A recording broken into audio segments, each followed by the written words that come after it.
Bienvenue dans le Non-Stop Info et merci de nous rejoindre. Voici les principaux titres de ce journal. 21 candidats sur 93. Le Conseil constitutionnel sénégalais a publié la liste provisoire des candidatures retenues pour l'élection présidentielle du 25 février prochain. Le principal opposant, Ousmane Sonko, n'y figure pas.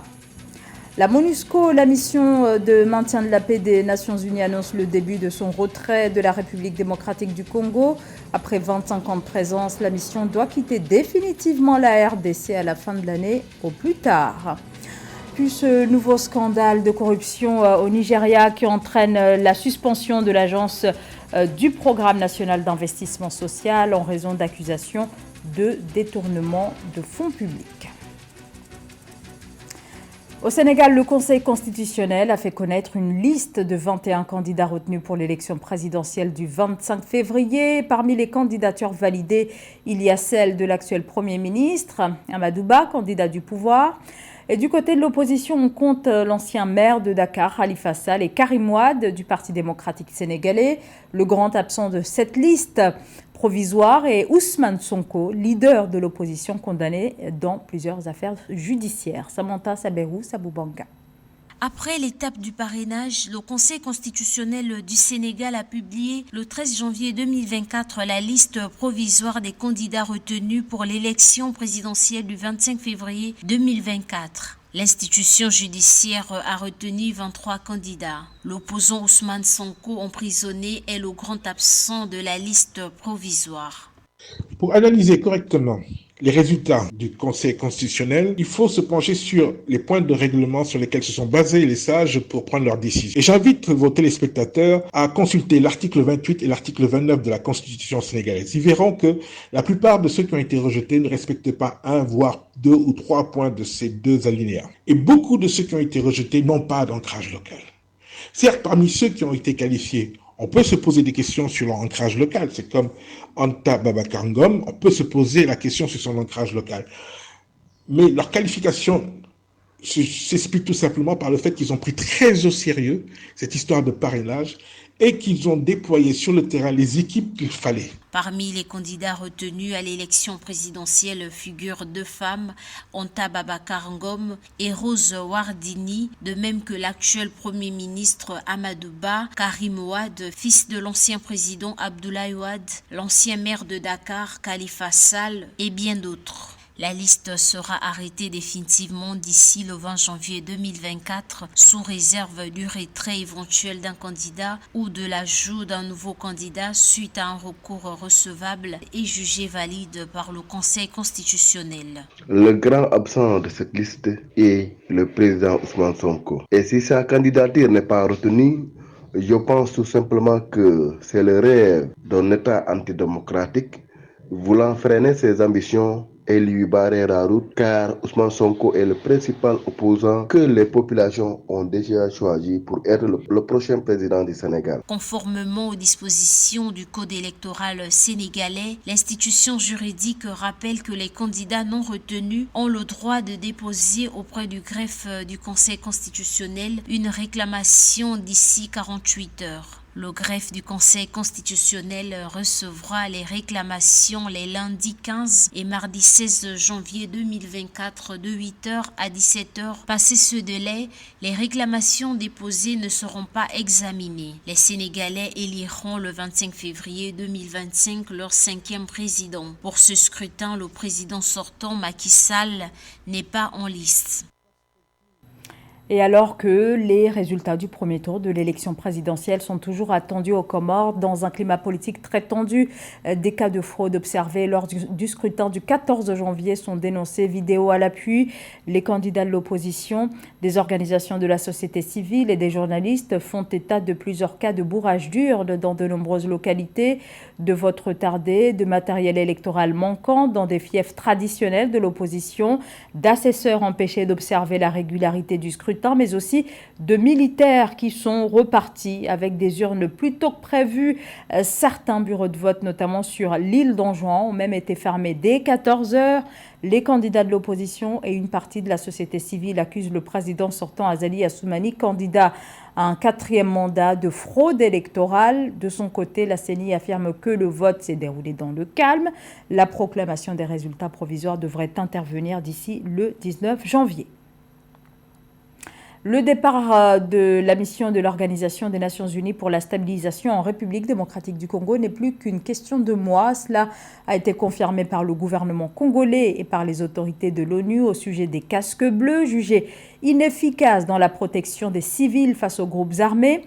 Le début du retrait progressif de cette mission présente sur le territoire depuis 1999 se fera d'ici fin avril avec un premier retrait total de la province du Sud Kivu dans l'est du pays. Mildred Diamond.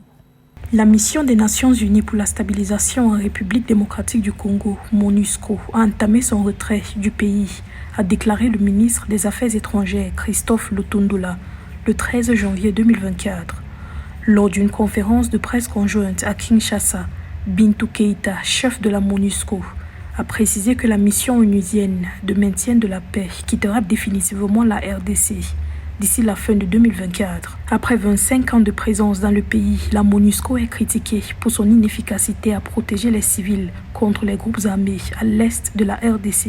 Nous sommes à pied d'œuvre, comme convenu, pour fixer les modalités pratiques et pour essayer d'amorcer graduellement, mais certainement, le processus de manière, comme je vous ai dit, à ne pas perdre le pied à un moment ou à un autre. Donc, on a commencé le retrait.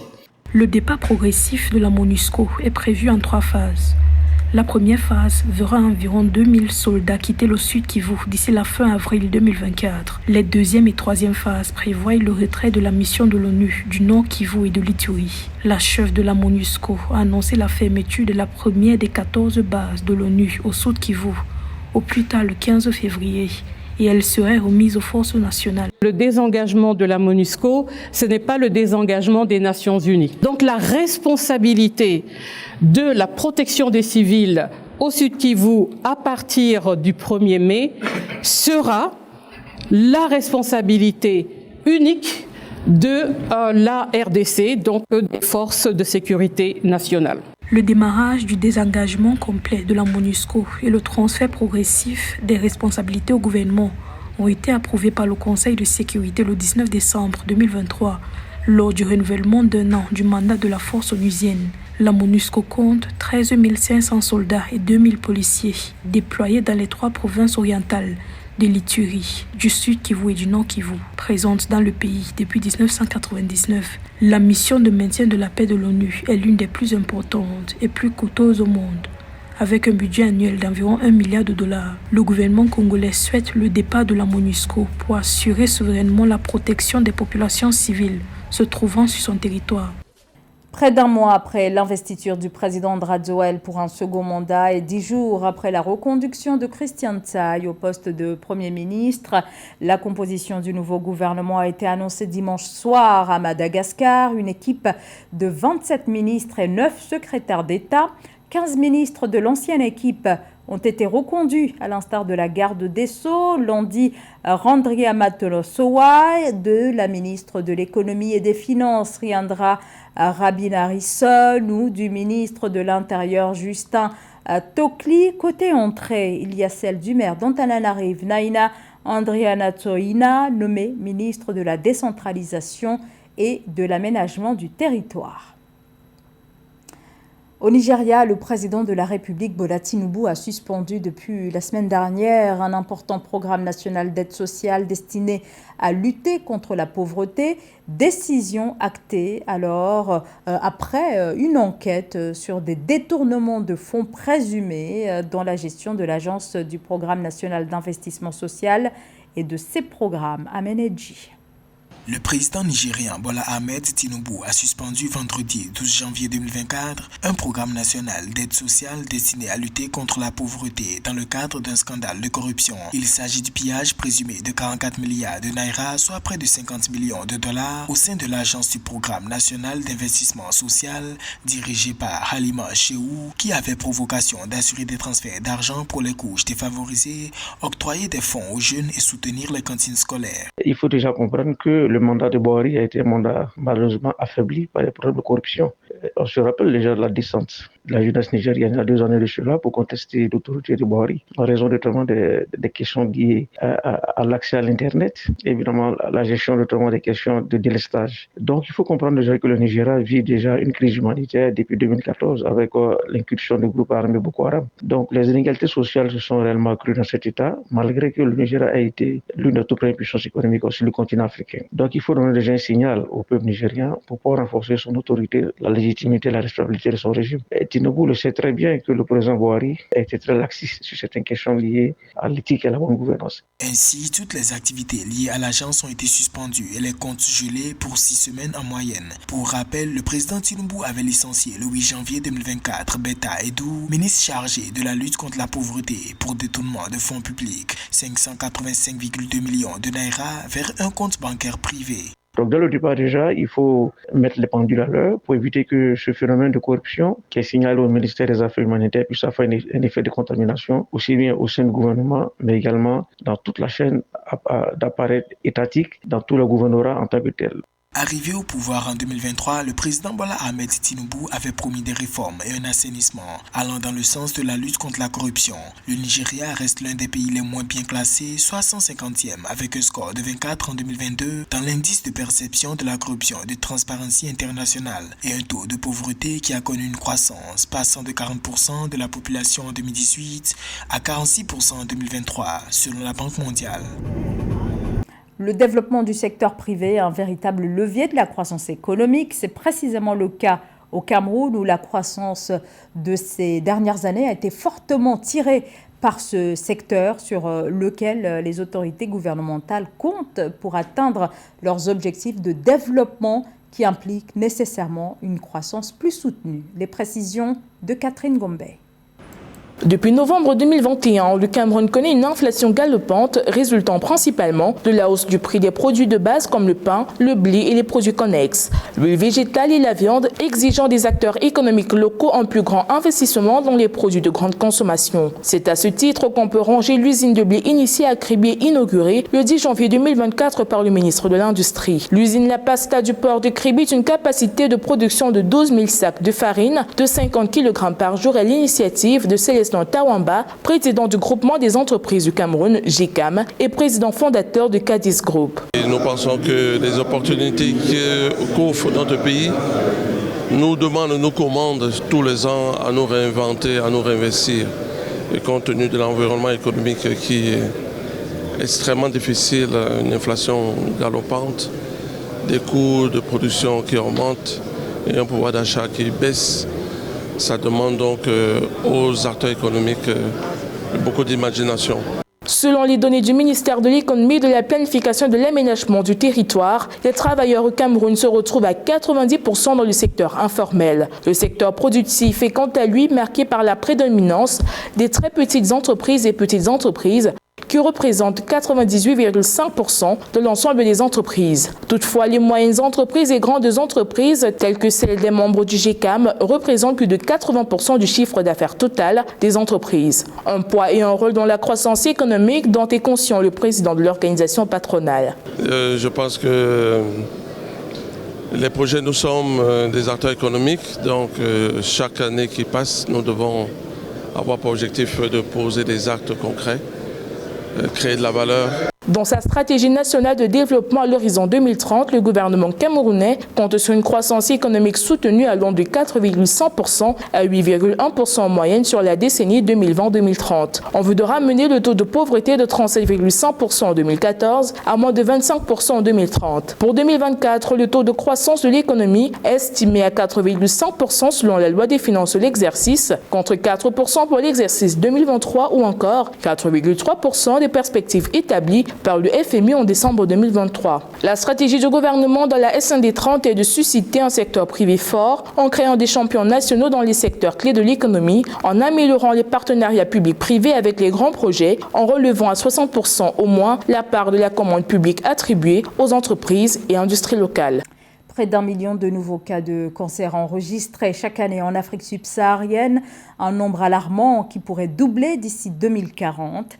La maladie n'est pas encore une priorité en matière de santé publique dans la plupart des pays africains. Le continent n'investit dans la lutte que 1% des dépenses totales de santé. Au Togo, le gouvernement déclare vouloir inverser la tendance à travers la création d'un Conseil national de lutte contre le cancer. Samantha Saberou Saboubanga. Dans le but de lutter efficacement contre le cancer, le gouvernement togolais a adopté le 12 janvier 2024 le décret portant création d'un Conseil national de lutte contre le cancer au Togo. Ce conseil aura pour mission d'orienter et de coordonner les différentes initiatives déjà mises en place par l'exécutif et d'améliorer la mobilisation des ressources. Si le gouvernement togolais a choisi de prendre une initiative en faveur de la grave pathologie qu'est le cancer, on ne peut que s'en réjouir. Mais en général, au Togo, entre le vœu émis et la pratique, il y a toujours un fossé. Espérons qu'il n'en sera pas de même ici, mais le décret, la décision demeure assez vague parce que mobiliser les ressources, à quel niveau, à quelle quantité de ressources? Parce que, voyez-vous, le cancer est une pathologie qui nécessite beaucoup d'argent, beaucoup de fonds. Et souvent, le Togo n'est pas suffisamment équipé en appareils pour soigner les cancers. Selon les données du ministère togolais de la Santé et de l'Hygiène publique, environ 7000 nouveaux cas de cancer ont été enregistrés en 2022 au Togo. Ces statistiques soulignent l'urgence de prendre des mesures pour lutter contre cette maladie. Au niveau mondial, selon l'Organisation mondiale de la santé, l'Afrique enregistre chaque année environ 1,1 million de nouveaux cas de cancer, entraînant jusqu'à 700 000 décès. Le problème de la santé, c'est un problème grave au Togo, dans la mesure où la misère, la paupérisation de la population ne permet pas de se soigner correctement. Même avec une facture liée à 100 000 francs, beaucoup de nos compatriotes sont condamnés à mort, ou bien à prendre des breuvages fabriqués artisanalement, etc., avec les plantes, etc., où se pose toujours le problème de dosage. Donc voilà nos réalités. Bon, si cette décision est appliquée, eh bien, on s'en réjouira pour ceux qui attrapent cette pathologie-là. Le Togo s'est engagé depuis plusieurs années dans la lutte contre le cancer. Entre autres mesures déjà prises, l'adoption d'un plan national de lutte, la création d'un institut national dédié, l'élaboration de campagnes de sensibilisation et de vaccination en particulier contre le cancer du col de l'utérus ou encore la création il y a quelques semaines d'un registre national des cancers. Parallèlement, une unité de traitement de cancer infantile et un centre international de cancérologie ont été rendus opérationnels il y a 2 ans.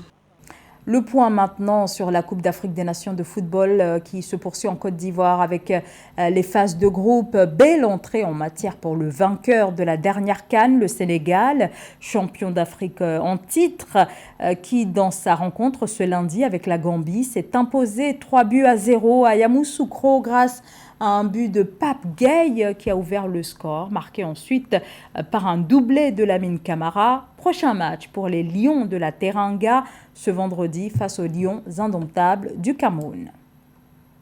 Et c'est la fin de ce journal. Merci à vous tous de nous avoir suivis. Restez avec nous sur Africa 24.